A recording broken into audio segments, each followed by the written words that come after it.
آج ذرا اپنے حالات پر نظر ڈال کر دیکھو، مانا کہ ہمارے پاس کوئی سیٹ نہیں ہے، الیکشن ہم ہارے ہیں، تو مجھے یہ بتاؤ کہ جو جیتنے والا ہے وہ زیادہ پریشان ہے یا ہم ہارنے کے بعد زیادہ پریشان ہے؟ یہ کیا چکر ہے بھائی اگر چلو ابھی ہمارے تو ابھی رن بورڈ پر بننے شروع نہیں ہوئے نا، ہمارا سمجھو کہ ابھی پہلا رن ہی بنا، لیکن کس کے رن بڑھ رہے ہیں؟ ہماری تو ابھی ابتدا ہونی ہے، ہمارے پاس بہت ٹائم ہے، لیکن جو عروج پر تھے کیا وہ اپنے عروج کو برقرار رکھ پا رہے ہیں؟ اپنے سر کے بل نیچے آ رہے ہیں، اپنے زوال کی عروج پر ہیں؟ بھائی اگر ہم ہار رہے ہیں، ہم نہیں جیت رہے، تو کسی کو کامیابی بڑی زبردست ملنی چاہیے نا۔ آپ اگر نظر دوڑاؤ تو کوئی کامیاب نہیں ہے بھائی۔ اگر ہم خدا نہ خواستہ مایوس ہو رہے ہیں تو کسی کو بہت خوشحال ہونا چاہیے۔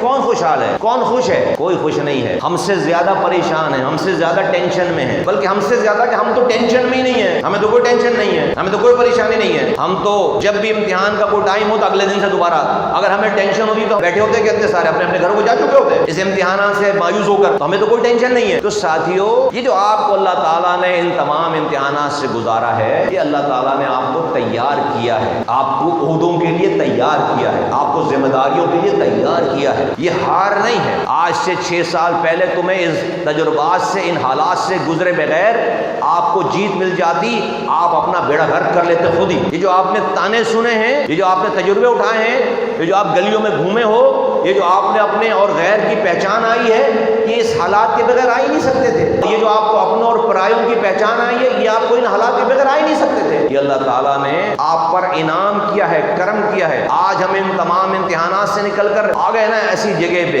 کہ جہاں پر ہم بالکل کندن بن گئے ہیں الحمدللہ، اور اب ہمارے پاس اللہ تعالیٰ ہمیں جو ذمہ داری دے گا، وہ ذمہ داریاں ہمیں بد دعائیں لینے کے بجائے لوگوں کی، ہم لوگوں کی دعائیں لینے میں انشاءاللہ تعالیٰ ان ذمہ داریوں کو استعمال کریں گے انشاءاللہ تعالیٰ۔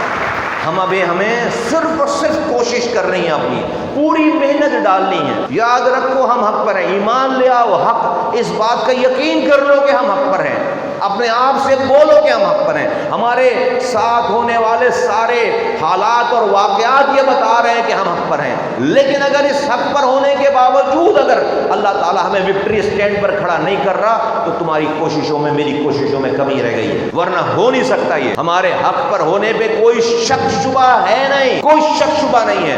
ہاں، ہماری کوشش پوری ہے یا نہیں ہے، اس کے اوپر ڈیبیٹ کی جا سکتی ہے۔ ہم سب اپنا احتساب کریں اور اپنی اپنی کوششوں کو ایویلویٹ کریں۔